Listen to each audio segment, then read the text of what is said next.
Now look, before you get any ideas, before you think I'm just loaded with ball shaver money and that clearly I have lost control of my life and I bought another fine Italian biscotti machine, this is actually a loaner bike. So yes, I did snag you a little bit with the title, but I do have this MV Agusta F3 800RC Reparto Corsa. Mamma mia, so beautiful, so Italian, so good. What is going on, everybody? Welcome to another Yami Noob video. Today's a very special upload because we are unveiling this fine motorcycle that I have in my shop here for us to play around with for quite some time. As I mentioned, this is an MV Agusta F3 800RC. I'm gonna tell you a little bit more about this motorcycle, what my plans are with it, what I think of it, and just a couple initial breakdown of it really quick. Stick around. So as I mentioned previously, no, this is not a giveaway bike. No, this is not a personal bike. This is a loaner bike from the fine folks over at Eurocycle. If you guys didn't know, we actually partner with them to buy our giveaway bikes, to get some of our loaner bikes. I bought the Panigale V2 from them at a very reasonable cost, which is great. They deliver anywhere nationwide, which is pretty awesome. So for me, I don't have a lot of time to go out and go to dealerships, do the thing, pick up the bike, go back and forth and all that. It's really great that they will just show up with the truck, drop off the bike, and it's done. So it doesn't matter where you live, you should definitely go and check them out in the link below and see how you can get yourself a motorcycle from them, because they have a ton of selection, a ton of really cool and rare motorcycles, and just a lot of good stuff in general. So I really, really like working with them. Chris, my guy over there, is a really, really awesome dude. Very responsive, very communicative, and I think they're providing a better dealership experience than anywhere I've really seen before.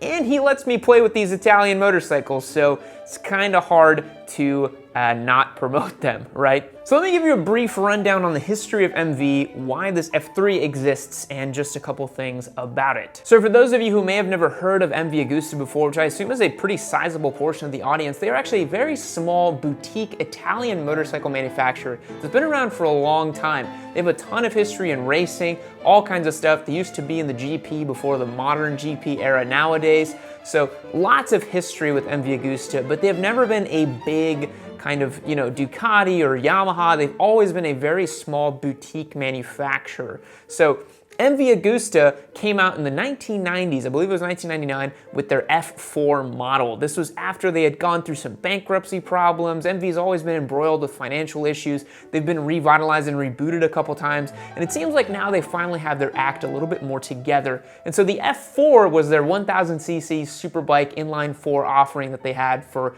a while. I think they still offer it right now, but it hasn't been updated in a little bit. And this bike came out as a sort of throwback homage to the old 3-cylinder race bikes they had of days past. So this F3, originally when it came out in 2012, was powered by a 675cc inline triple. Sound familiar? Yes, it's the same engine displacement as a Triumph Daytona and the Street Triple, which this bike actually has an F3 version of it, which is their Daytona competitor, and then a Brutale version, which was a 675cc. So you can think of this as an Italian Daytona, an Italian 3-cylinder sport bike, which I think is pretty neat. And then in 2013, MV kind of came out with a bigger displacement brother to the 675, the 800 class bike. Now, they did that because they needed to keep the 675 platform homologated for racing, which MV Agusta actually has a very rich tradition of racing in superstock class. You can actually check up on Wikipedia and see all their racing categories and all their wins and losses. They've never gotten first place, but they've been running pretty competitively in the superstock class with the 675. And they've actually done a big push lately to try to make people more excited about racing that platform. But this 800 class bike doesn't really fit in the category for superstock or super sports or super bikes. And so it's a bit of an oddball motorcycle. You can kind of think of it in the same category as the GSX-R 750, the V2 for example, kind of. It's a 955cc, but it's a similar type of displacement. And then what they did is in 2018, they made this RC edition, this Reparto Corsa, which is their raciest edition. They only made 350 editions of these. There's only 350 of these motorcycles in the world, so you can bet your sweet little squid butt that I'm gonna be so careful when I ride this thing, because if I bin a motorcycle that only has 350 models around the world, I'm going to be very, very, very, very, very sad and probably take a big hit in my pocketbook. So we're not going to do that. But this bike has been designed with the thought of let's make the most race-ready and laser focused and kind of precise machine that we can that will benefit the rider's experience on track. This is a very track-oriented motorcycle, very race bike for the street kind of stuff, but it still has headlights, it still has turn signals, so it's still a street bike. Let's dive a little bit deeper. So I'll give you some baseline figures for this motorcycle. We're talking 153 horsepower with the race kit, which this thing has, I believe, and if not, it's about 148 horsepower from a 798cc 3-cylinder engine at 13,000 RPM. Very spicy numbers. It has advanced traction control with 8 different levels of rider modes, ride-by-wire, which the middleweight class typically hasn't had up until very recently, so this bike was pretty different when it came out. And it's still very pretty, even though it is basically the same design from 2013. This tail section is a little bit fatter than what we're used to seeing in newer modern motorcycles, but still very, very cool. It's 381 pounds dry, so about 410 wet if I were to guess. It does feel pretty light to maneuver around the shop here.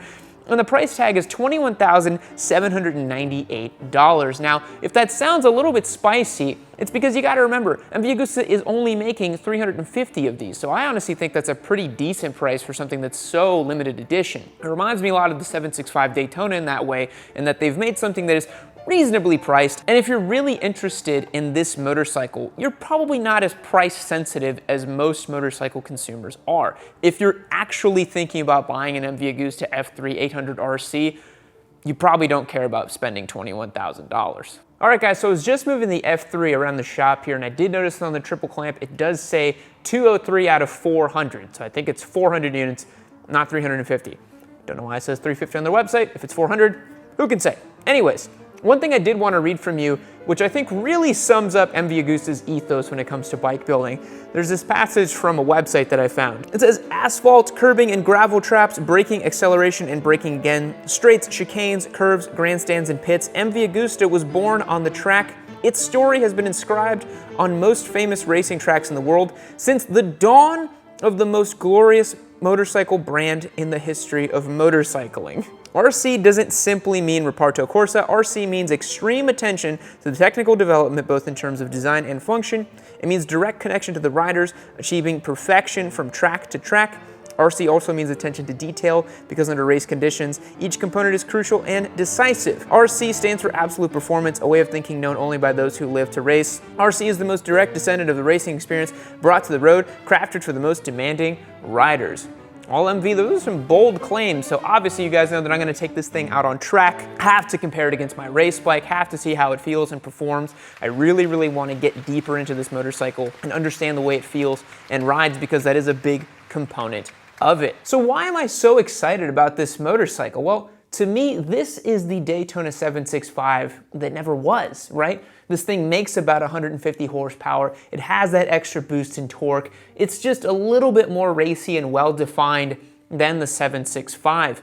This, to me, is not some weird hodgepodge of a naked bike. This is a true thoroughbred sport bike that belongs on the track. I just didn't get that sense with the Daytona 765, as cool of a motorcycle as it is. I felt like the rev ceiling was too short. I felt like it didn't pull hard enough at the top end. I felt like there wasn't enough there for me to appreciate and enjoy a super sport experience. So I'm really, really hoping that the F3 800 RC can deliver on that 3-cylinder, weird, oddball sport bike, super sport on-track thing that the Daytona was meant to do. Now, the big question is am I gonna actually like this more than my race bike? Well, that's a tall order, right? My race bike was literally built around me. All of the ergonomics, all of the suspension, everything on that bike is tailored to me as a rider, and so I'm never gonna be as comfortable on a bike as I am on my race bike, but I have a feeling this thing's gonna come pretty dang close, and there's a lot of weird little similarities for this thing to the Daytona. I don't know if they use it as a benchmark, but there's little things here and there that are very similar to the Daytona. But this is a really cool motorcycle. You guys stick around. I'm gonna be putting up my first impression ride on it very, very soon, and you can check that out. And be sure to go over to Eurocycle.com. They've graciously given me this limited edition race bike to have fun and play with. So the least you could do is click the link down below and check out their inventory and see if any of their bikes are something that you've been thinking about buying. So the last point for today's video is I wanted to talk about competitors to this machine. Now, there's not exactly a direct competitor to this bike except for the Daytona 765, because if you think about it, this is a limited edition special motorcycle that's sort of in the weird 3-cylinder category. The only other bike that does that is the Daytona 765. Now, if you expand your definition a little bit of this machine, then you can include something like the Panigale V2. The Panigale V2 is a lot cheaper than this bike, actually, by about $5,000 or $6,000, and so is the Daytona 765. That bike's only about $18,000 or $19,000. This is $21,000. So those bikes are cheaper, but I really get a sense that the MV Agusta 800 over here is gonna punch in a bit of a different way than those machines. One thing I'm noticing off the bat on this bike is that it's still very old school. The dash is super old school, the feeling is super old school. It's a very much a early 2010s motorcycle, and I kind of think it's all the better for it. But we're gonna see on our first impression ride with this thing, and we're gonna see how it compares on track. One thing that I don't really understand is why they've equipped a racing edition motorcycle with Diablo Rosso Corso 3s. That's a very street biased tire. I think this thing should have come with Super Corsa SPs like the Daytona does. I think that's the tire that makes the most sense for this machine. So it's gonna be a little dicey getting this thing on track with these tires. I'm gonna have to really remember that I'm not on slicks like on my race bike, and these things are not as forgiving when you start hitting that limit. Street tires tend to really whip around on you and lose traction very quickly, as opposed to slicks that are a little bit more forgiving when you're on the limit. So very, very interested about this motorcycle. And again, for competitors, I think that it's in a bit of a league in its own. It's a very unique motorcycle, and I hope you guys are very interested to see more about it. Hey, thanks for watching the video. Why don't you click this one right over here and you can keep watching some more of your sweet Papa Yam. Maybe this one will have fun memes in it. Maybe it'll be interesting. Maybe I crash a motorcycle. Who can say? Maybe you should click and find out.